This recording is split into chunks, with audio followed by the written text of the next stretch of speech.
Bonjour, nous allons vous présenter aujourd'hui l'utilisation des codes de connexion avec ExpertQuiz. Il arrive que les apprenants doivent accéder à la plateforme ExpertQuiz alors qu'ils ne disposent ni d'adresse email ni de numéro de mobile. Alors dans ce cas, l'administrateur va pouvoir générer des codes de connexion avec lesquels les apprenants vont pouvoir accéder à la plateforme ExpertQuiz. C'est ce que nous allons vous présenter dans cette vidéo. Alors il existe 4 différentes variantes d'accès. Le premier cas d'usage, les apprenants sont enregistrés dans ExpertQuiz et on leur communique un code pour accéder à la plateforme. Le deuxième cas d'usage, les apprenants ne sont pas enregistrés.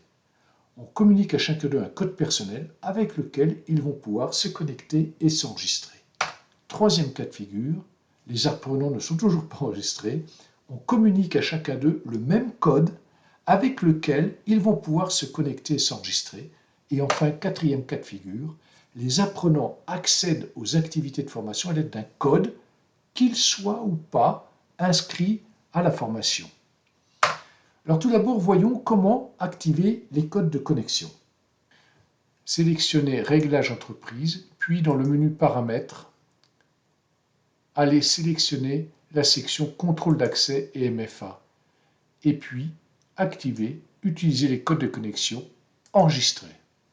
Voyons le premier cas où les apprenants sont enregistrés dans ExpertQuiz et où on leur communique un code pour accéder à la plateforme. Pour cela, on se rend sur le menu Utilisateur, on prend soin de filtrer sur les utilisateurs actifs, on sélectionne les utilisateurs pour lesquels on veut générer ce code, on génère les codes, on spécifie, on définit un libellé, par exemple cursus formation novembre. On définit la durée de vie de ces codes, limitée aujourd'hui à 15 jours, par exemple ici 2 jours, on valide. On se rend ensuite sur la page des codes de connexion et on peut constater que les 3 codes, un code pour chacun des utilisateurs, a été créé. À partir de cette page, l'administrateur pourra imprimer les codes de connexion ainsi que le QR code qui définit l'URL d'accès pour tous les utilisateurs. L'administrateur peut désactiver certains codes, peut également supprimer, peut prolonger la date. Imaginons que l'on veuille prolonger la date pour Zula, eh bien on prolonge la date ici et on va passer à 4 jours.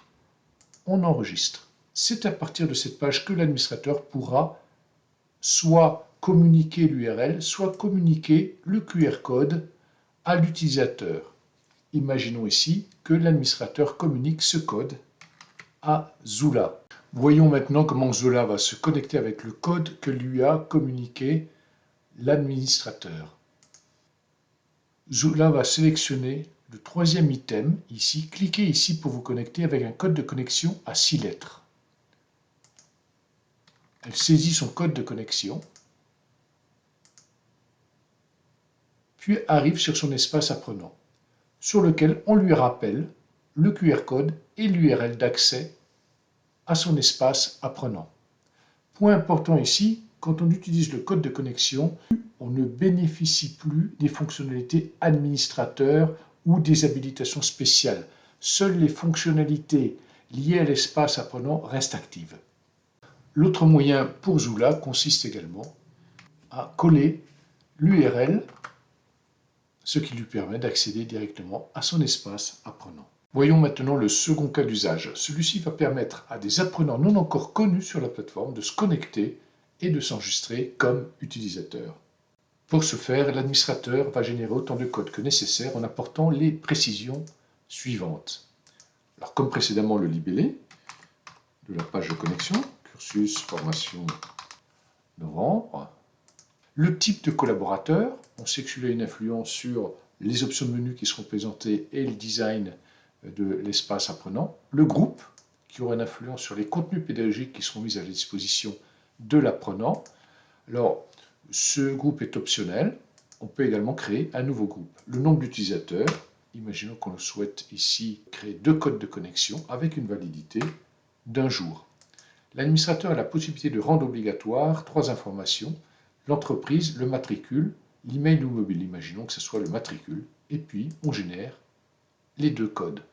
Alors, comme précédemment, l'administrateur pourra transmettre soit l'URL, soit le code de connexion à l'apprenant afin que celui-ci puisse s'auto-enregistrer. L'administrateur va transmettre à Jade, une apprenante, ce lien URL. Mettons-nous à la place de Jade, collons l'URL et nous voici sur la page de connexion. Jade saisit son prénom, son nom,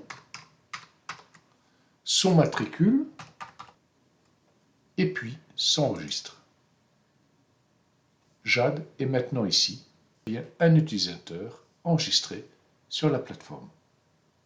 Côté administrateur, sur la page des utilisateurs, recherchons le nouvel inscrit. Un icône nous permet de savoir que l'utilisateur n'a ni de mail ni de mobile. Troisième cas de figure, c'est une opération en deux temps. L'administrateur fournit le même code à l'ensemble des apprenants et ensuite c'est ce code unique qui va permettre à chacun d'eux d'obtenir son propre code personnel pour pouvoir se connecter et s'enregistrer. Pour ce faire, l'administrateur se positionne sur la page d'auto-inscription et puis va créer la page d'auto-inscription avec son libellé, toujours, mais on va reprendre le même libellé, cursus formation novembre.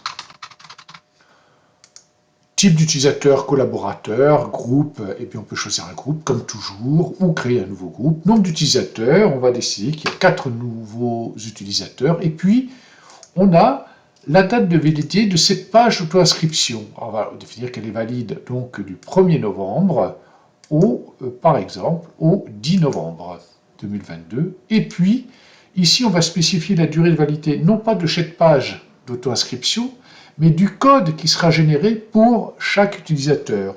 On va définir, par exemple, 2 jours. Et puis, on ne va pas demander de champ obligatoire cette fois-ci. On crée la page d'auto-inscription. Donc, la page d'auto-inscription ne génère qu'un code ou qu'une URL. C'est elle qui va permettre à chaque apprenant, donc à 4 apprenants maximum, de pouvoir générer leur propre code pour accéder à la plateforme.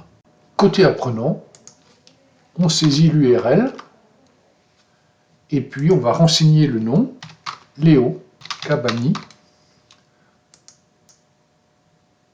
et on obtient cette fois-ci un nouveau code qui n'est pas le code de la page d'auto-inscription. Revenons au côté administrateur.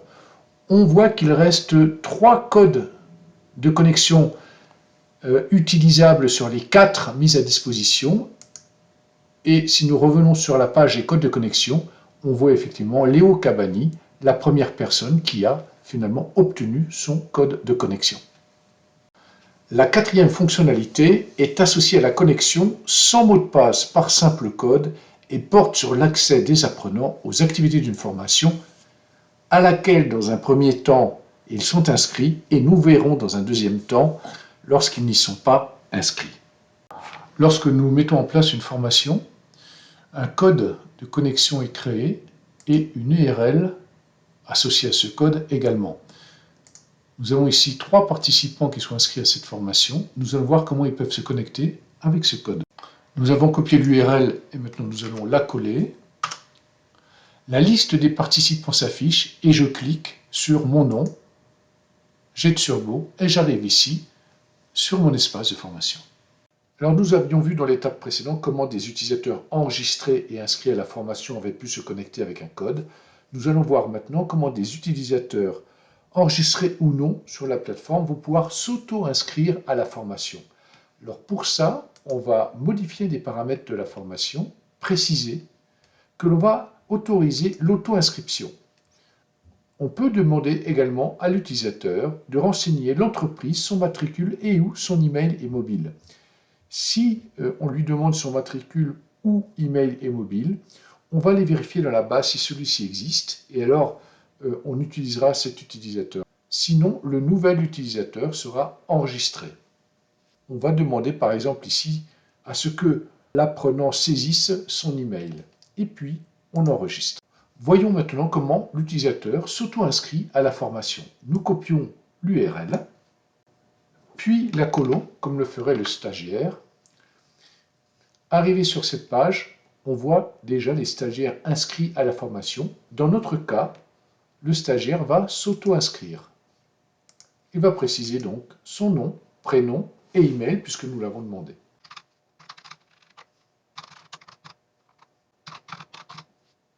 Aurélie Gomez avec l'email aurélie.gomez@société.net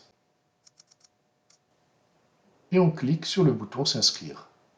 Et nous nous retrouvons enregistrés à la formation, positionnés sur notre espace apprenant. Côté administrateur, nous voyons que nous sommes passés de 3 à 4 participants. Et ce quatrième participant est bien ici, Aurélie Gomez, que l'on peut retrouver enregistré comme nouvel utilisateur. Et si Aurélie se déconnectait et cherchait à se reconnecter à la plateforme, elle ressaisit l'URL ou son code et on la voit apparaître dorénavant dans la liste des participants. Il suffit de cliquer sur Aurélie. Elle se retrouve à nouveau positionnée dans son espace apprenant. Cette présentation est terminée. J'espère qu'elle vous a permis de mieux appréhender la connexion sur la plateforme via les codes. N'hésitez pas à nous faire part de vos remarques et je vous dis à très bientôt.